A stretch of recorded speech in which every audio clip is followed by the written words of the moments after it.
Après avoir établi la secte de l'araignée sacrée, nous avons décidé de faire d'Andura notre force principale. Attendez une minute, ce que vous venez de dire ne semble pas faire partie de notre accord de coopération.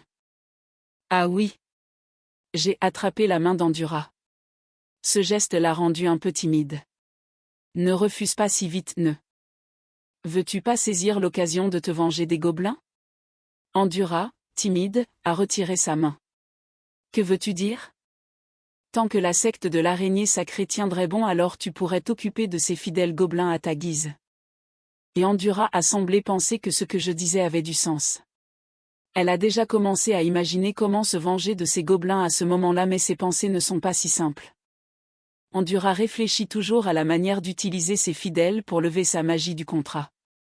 Sa magie de la vie peut extraire une petite partie de la force vitale.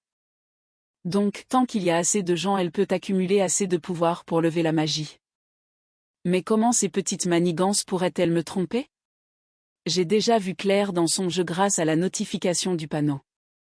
Elle pense encore à comment lever la magie du contrat même maintenant. Nous avons donc conclu un accord de coopération chacun avec nos propres intentions cachées. À ce moment-là, Lin Xiaoyun a exprimé des doutes sur le plan selon les informations recueillies précédemment. Le royaume gobelin est dominé par une religion unique. Le lavage de cerveau et le contrôle du peuple sont profondément enracinés.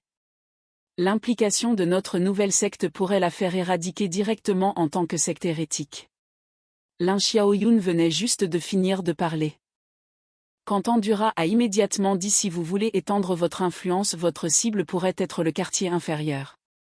Le quartier inférieur? Quel est cet endroit? Avons-nous demandé à l'unisson.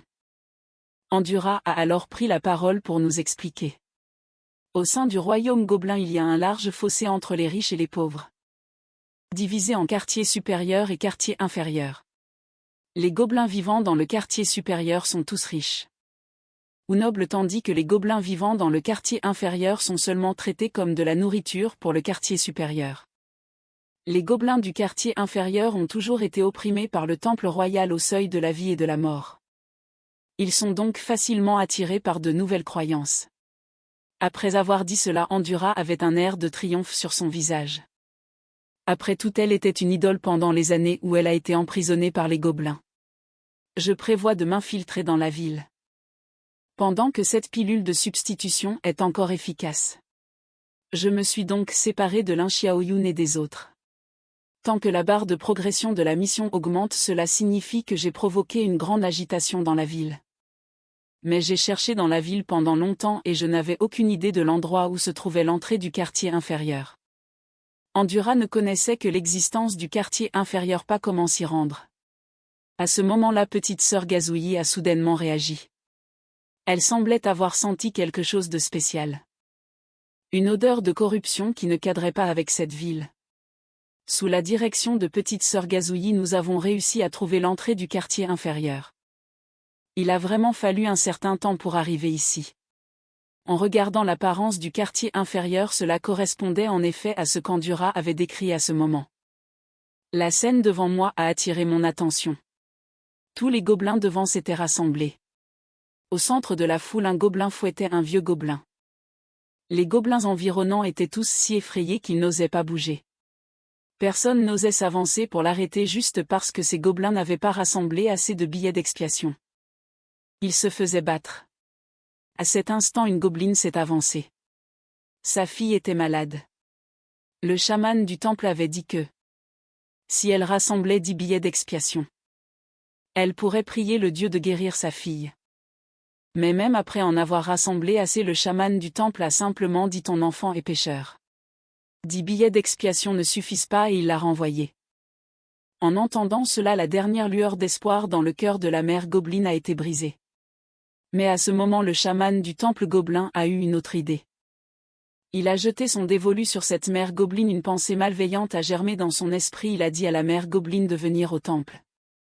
Pour le trouver, il prierait lui-même pour la fillette gobeline.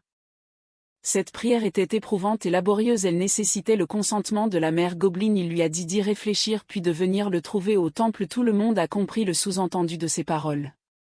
Mais c'est le destin des gobelins du quartier inférieur. De quel droit peuvent-ils choisir? Ils ont épuisé toute leur force juste pour survivre. Une vieille gobeline est aussi venue persuader la mère d'abandonner. Mais c'est sa fille, comment pourrait-elle supporter de faire ça même s'il n'y avait qu'une lueur d'espoir? À ce moment-là je suis apparu devant elle, c'était l'occasion que j'attendais. Pour attirer des fidèles je les ai bénis au nom du messager de Dieu, j'ai déchaîné la magie de guérison d'Endura, je leur ai proclamé que c'était la réponse de l'araignée sacrée.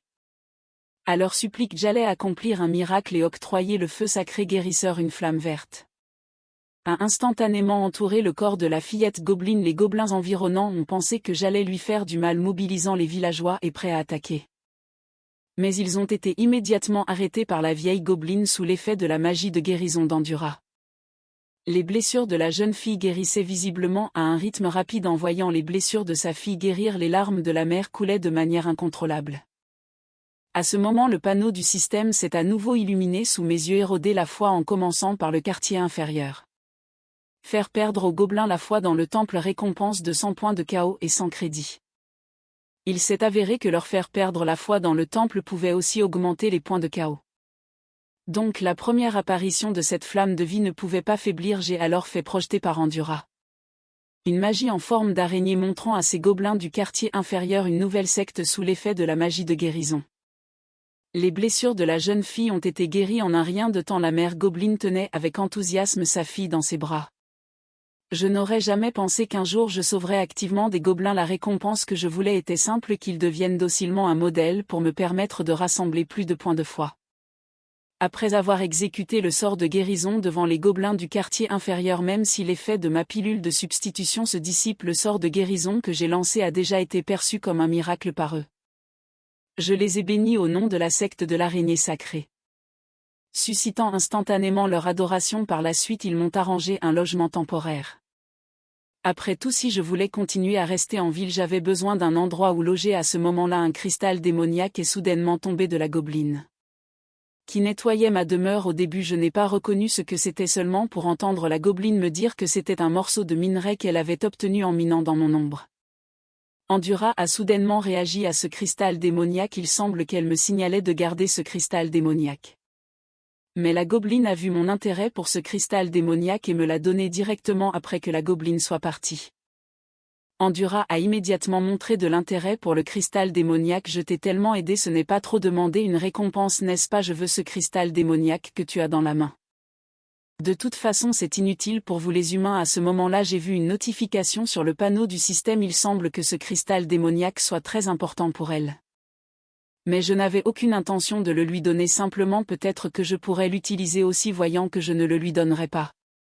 Endura s'est mise en colère, elle m'a poussé au sol. Ne plaisante pas, ça ne sert qu'à transporter de la puissance magique et à augmenter l'endurance pendant le combat. J'ai appelé à la hâte sœur Pépia pour l'arrêter en l'écoutant. Cette capacité à transporter de la puissance magique est exactement ce dont j'ai besoin.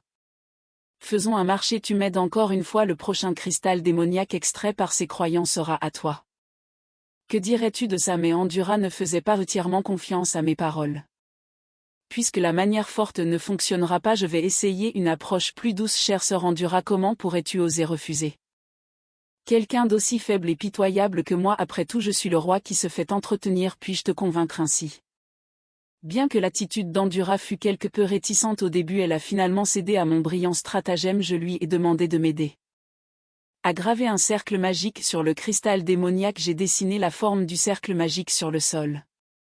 Mais quand Endura a vu le cercle magique, elle a dit que ça ne marcherait pas. Je lui ai demandé pourquoi. Elle a dit que ce cercle magique était similaire à celui utilisé dans la grotte auparavant. Il absorbe l'énergie puis la condense et la transforme. Elle s'y connaît vraiment en magie. Elle a déduit sa fonction à partir d'un seul cercle magique.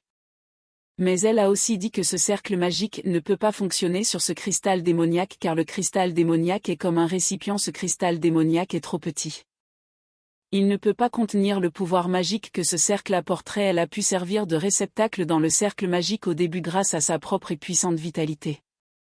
Pour y résister à ce moment-là, Endura a ramassé une pierre pour faire une démonstration. Si tu graves de force un cercle magique sur ce cristal démoniaque, en à peine 15 minutes, ce cristal démoniaque serait pulvérisé par le pouvoir magique, ne laissant rien derrière. Je ne m'attendais pas à ce que les principes magiques de ce monde soient si étranges, mais plutôt logiques, et Endura a dit que si tu veux contenir la puissance magique de ce cercle magique, Tu aurais besoin d'au moins 4 cristaux démoniaques aussi grands que moi. Juste à ce moment un gobelin est venu m'apporter de la nourriture en regardant la nourriture que le gobelin a apportée. Ce n'est manifestement pas quelque chose que les humains peuvent manger. J'ai senti qu'une seule bouchée me tuerait sur le champ juste au moment où le gobelin me servait à manger. Une explosion soudaine a retenti à l'extérieur. Nous nous sommes précipités dehors. Tous les gobelins ont été attirés par l'explosion. Le problème s'est produit loin d'ici. Mais je ne m'attendais pas à ce que cela affecte cet endroit. Nous avons vu un panache de fumée noire venant de la zone minière. Le gobelin voulait aller vérifier la situation. Parce qu'il y avait d'autres des siens à l'intérieur, beaucoup de ses congénères pourraient être blessés. Je l'ai arrêté à ce moment-là, lui demandant de m'emmener avec elle si je pouvais accomplir des miracles à cet instant. Alors il y aurait sûrement plus de fidèles, mais avant de partir je devais encore dissimuler mon apparence et je suis allé à la mine pour voir la situation. Grande araignée sacrée, s'il te plaît, sauve-le. Si tu peux guérir mon grand frère, je suis prêt à être ton plus dévot disciple. Rien qu'en guérissant ces gobelins blessés, ils deviendront les plus fervents fidèles de l'araignée sacrée. De la secte en très peu de temps, j'avais déjà gagné 39 fidèles, mais Endura avait toujours des arrière-pensées chaque fois qu'elle soignait un gobelin. Elle extrayait une partie de leur force vitale pour son propre usage, pensant toujours à la manière d'accumuler du pouvoir magique pour rompre le contrat bien qu'elle ait soigné ses gobelins. Il était clairement évident qu'ils avaient vieilli, mais je me fiche de ces détails. Après tout, c'est la magie des contrats d'un dieu ancien. Même si elle accumule beaucoup de pouvoir magique, elle ne pourra pas le briser. Après en avoir guéri des centaines d'un seul coup. J'ai laissé Endura retourner se reposer. À ce moment, j'ai vu sur le panneau du système que bien que notre groupe ait gagné 100 points de KO, nous classant premier, cela n'a fait avancer la progression que de 0,01%. Est-ce que cela ne signifie pas que j'ai besoin d'1 million de points de KO pour remplir la jauge de KO? Juste à ce moment, une gobeline a soudainement fait irruption. Seigneur envoyé divin, vite cachez-vous avec moi. Il s'est avéré que des gobelins du gang des ossements étaient là pour collecter une taxe de protection. J'ai demandé curieusement, ne vénérez-vous pas tous le temple ici? Pourquoi y a-t-il un gang des ossements? Il se trouve qu'il n'y a pas seulement un temple dans ce quartier de la ville basse. Dans ce quartier inférieur, en plus du temple, il y a 3 gangs en dehors du temple. Le gang uni est le plus grand. Il y a aussi le gang des os et l'association des héroïnes. Et le gang des os est responsable de ce territoire. Aujourd'hui, le chef du gang des os est venu en personne. Et ce gobelin tenant une pipe est le chef du gang des os. À ce moment, j'ai été surpris de découvrir que l'armure de bras de ce gobelin était en fait incrustée d'un cristal démoniaque. J'ai vu le chef du gang des os, à cause de l'effondrement de la mine, rejeter toutes les pertes sur les mineurs gobelins. Cette fois, il a écrasé la tête d'un des gobelins de sa main, laissant les gobelins environnants complètement abasourdis. Le chef du gang des os se fichait de la vie de ces gobelins. À ses yeux, rien n'était plus important que l'argent. Cependant, le système m'a aussi indiqué qu'il semblait connaître la source du cristal démoniaque. Il semble que je doive le suivre discrètement pour trouver la source du cristal démoniaque. Me faufiler derrière lui ne devrait pas être trop dangereux. Il a laissé quelques subordonnés ici pour superviser les gobelins et le nettoyage de la mine. Puis il a emmené le reste de ses hommes inspecter les autres mines. J'ai salué Carrie et lui ai dit de rentrer d'abord. J'avais des affaires à régler. Ensuite, j'ai suivi furtivement le chef du gang des os.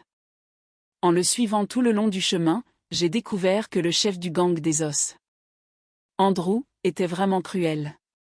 À chaque mine, il frappait n'importe quel gobelin qui ne lui plaisait pas, même les vendeurs du quartier inférieur subissaient sa brutalité. J'avais aussi sous-estimé la taille de ce quartier inférieur. Après l'avoir suivi dans 2 grottes successives, j'avais l'impression que mes jambes allaient se briser. Mais cette 3e grotte a éveillé ma curiosité. Comparée aux grottes précédentes, celle-ci n'avait même pas un seul gobelin en train de creuser. Ce n'était évidemment pas normal. Étant donné l'obsession de ce type pour l'argent, pourquoi laisserait-il un filon riche inexploité? À moins que les minéraux de cette grotte ne soient les cristaux démoniaques qui ne peuvent pas être échangés contre des tickets de rachat. Donc il n'était pas disposé à investir des ressources dans l'exploitation. En ce qui concerne les cristaux démoniaques, Dora s'y connaît mieux. J'ai donc fait sortir Dora pour jeter un œil. Je ne m'attendais pas à ce qu'elle ait encore l'air à moitié endormie. Déranger le doux rêve d'un lézard comme ça, ce n'est pas la première ou la seconde fois. Si tu ne peux pas me donner une explication parfaite, je t'étrangle. Je lui ai immédiatement dit que j'avais peut-être trouvé une mine de cristaux démoniaques. En entendant parler de la mine de cristaux démoniaques, Dora a eu l'air choquée. Une mine de cristaux démoniaques? Comment est-ce possible? Le cristal démoniaque est une chose si rare. Mais elle a semblé aussi sentir une trace de magie appartenant au cristal démoniaque dans la grotte. Immédiatement, elle a lancé un sort. Les lézards de roche ont naturellement la capacité de sentir les lignes telluriques, détectant directement toute l'étendue de la mine souterraine. De cristaux démoniaques. J'avais initialement deviné qu'il y aurait de nombreux cristaux démoniaques dans la grotte, mais après sa détection, je ne m'attendais pas à ce qu'il y en ait autant. Mère Nature. Ces créatures ignorantes qui ne comprennent pas la valeur des cristaux démoniaques. Avoir une si grande mine de cristaux démoniaques sur leur territoire, c'est tout simplement un gaspillage de ressources. Selon la description précédente du système d'amélioration, si Sœur Araignée réussissait son amélioration, elle pourrait aussi avoir de la magie de combat. Alors, à ce moment-là, ne pourrais-je pas lui créer un ensemble d'équipements en cristal démoniaque? Cependant, l'entrée de la grotte est gardée par des gobelins. S'il n'y en avait qu'un ou deux, ce ne serait pas un problème, mais si un groupe était rameuté, ce serait difficile à gérer. Non seulement ça, même si nous les obtenions furtivement, le travail d'extraction ultérieur serait trop important. Si le gang des os le découvrait pendant le processus de fabrication, ce serait également problématique. Donc l'idée de les voler en secret n'est plus faisable. Nous devons penser à une méthode plus infaillible. Mais avec notre sagesse humaine de milliers d'années, j'ai vite une bonne idée. Sur le chemin du retour, j'avais déjà esquissé le plan. J'ai demandé à Carrie de m'aider pour quelque chose. De faire fabriquer par les gobelins une statue de l'araignée sacrée et de promouvoir largement le miracle de la secte de l'araignée sacrée guérissant les gobelins mineurs blessés. Selon mon plan, cette affaire parviendrait sûrement aux oreilles du chef du gang des os et quand il verrait la statue que j'avais préparée, le plan serait déjà à moitié réussi. C'était une immense statue sculptée dans du cristal démoniaque. Bedro apprit l'existence de la secte de l'araignée sacrée par ses subordonnés. Cette petite chose peut guérir la douleur. L'exploit de la secte de l'araignée sacrée guérissant les gobelins avait profondément touché les gens. Le grand chaman du temple se trouvait être blessé récemment. Bedro prévoyait d'offrir cela en cadeau. S'il pouvait guérir la maladie du grand chaman, il pourrait gagner l'attention du grand chaman.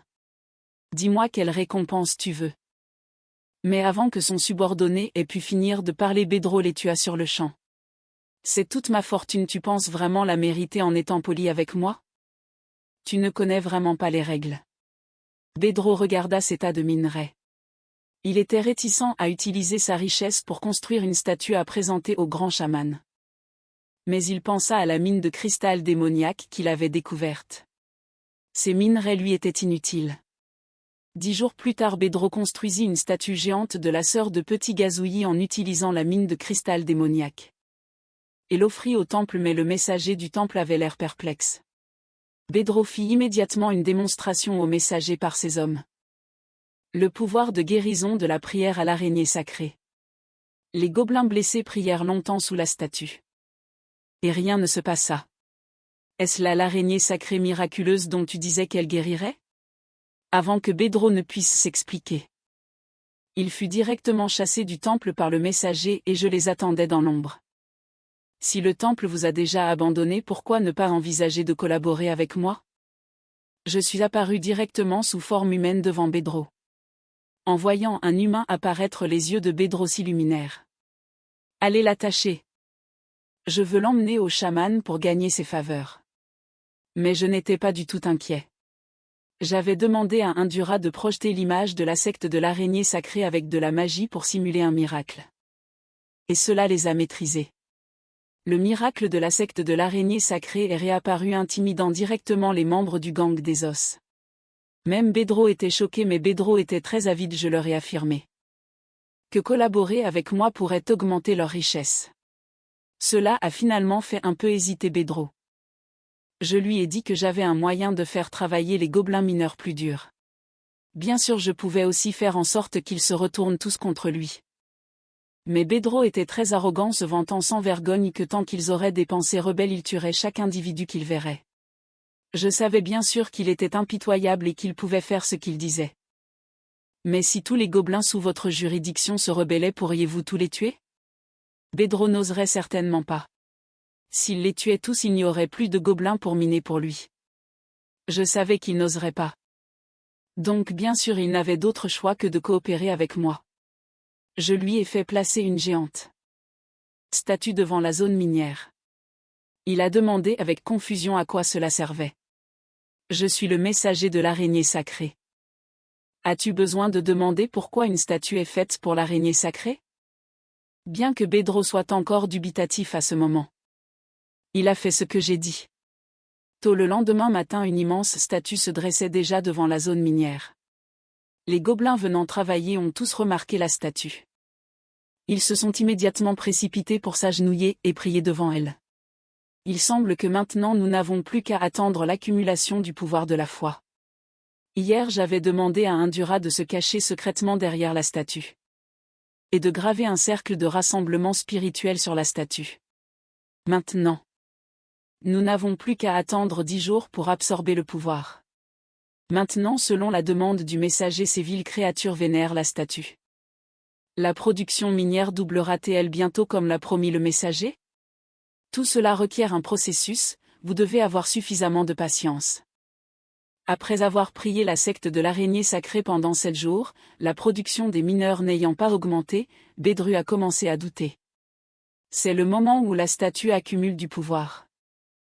Vous avez attendu si longtemps, allez-vous abandonner tous les efforts précédents juste par manque de patience? Donnez-moi encore 3 jours. Et je vous garantis que vous verrez des résultats. Appâté par le gain, Bédru a accepté de nous donner 3 jours de plus. Cependant, il a chargé ses subordonnés de me surveiller pendant ces 3 jours. Mais tant que nous pouvions gagner du temps pour accumuler du pouvoir, c'était suffisant. Le moment venu, laisser petite sœur Piou absorber le pouvoir de la statue de pierre nous donnerait assez de confiance pour affronter Bédru. Mais contre toute attente, 3 jours plus tard, le pouvoir accumulé dans la statue de pierre n'atteignait même pas 20%. Il semblait que Bédru avait pressenti quelque chose. Et il a intentionnellement empêché ses subordonnés de pratiquer le culte.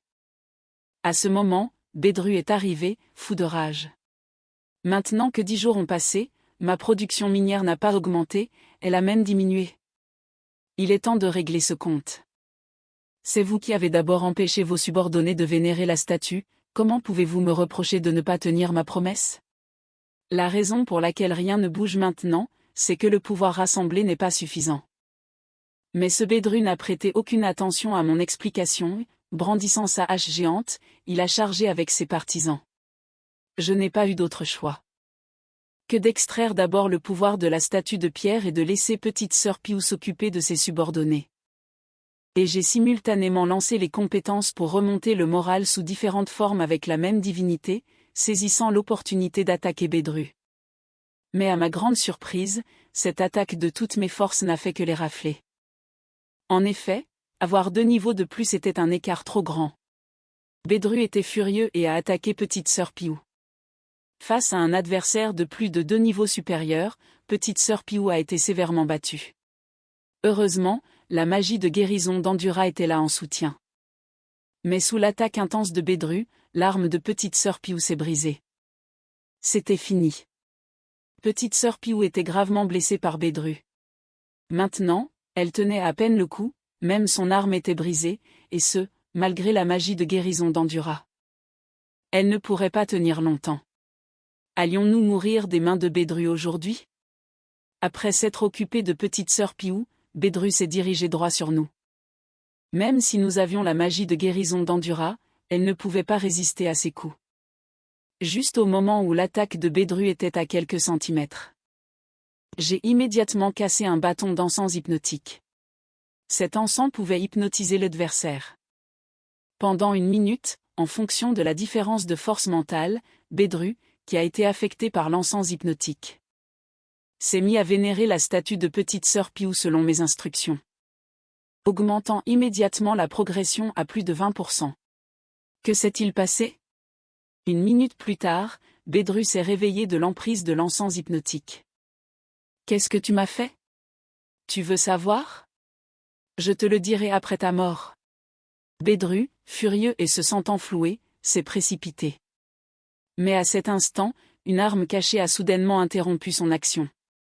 Il s'avère que la petite sœur Piou, gravement blessée, avait été soignée par Endura. Non seulement cela, mais la progression de la foi récemment accrue a permis à petite sœur Piou de passer au niveau 2. Et parce que son arme était brisée. Elle a même acquis une nouvelle compétence. Tu peux encore te tenir debout? Vraiment un lien maître-serviteur profond. Pourquoi ne pas t'écraser en premier, petite araignée? On ne sait pas encore qui sera écrasé. Montre-lui ce que tu vaux, petite sœur Gazouillis. Petite sœur Gazouillis a immédiatement tourné autour de Bédru à grande vitesse. Recouvrant continuellement Bédru de toile d'araignée, puis elle saisit l'opportunité de l'attaquer. Mais Bédru semblait surpris bien qu'il ait clairement vu ses mouvements. Il n'a pas réussi à parer l'attaque. Grâce à toi, petite sœur Gazouillis a appris une nouvelle compétence, la toile d'araignée de stagnation. Tant qu'il y a de la toile d'araignée, l'agilité sera réduite de moitié. Même si tu vois le mouvement, tu ne peux pas suivre. Mais Bédru n'avait pas peur du tout. Et alors? Tant que je me débarrasse de la toile d'araignée, tu mourras quand même. Mais nous n'allions pas lui laisser cette chance. Petite sœur Gazouillis a instantanément projeté d'innombrables lames fracassant directement Bédru.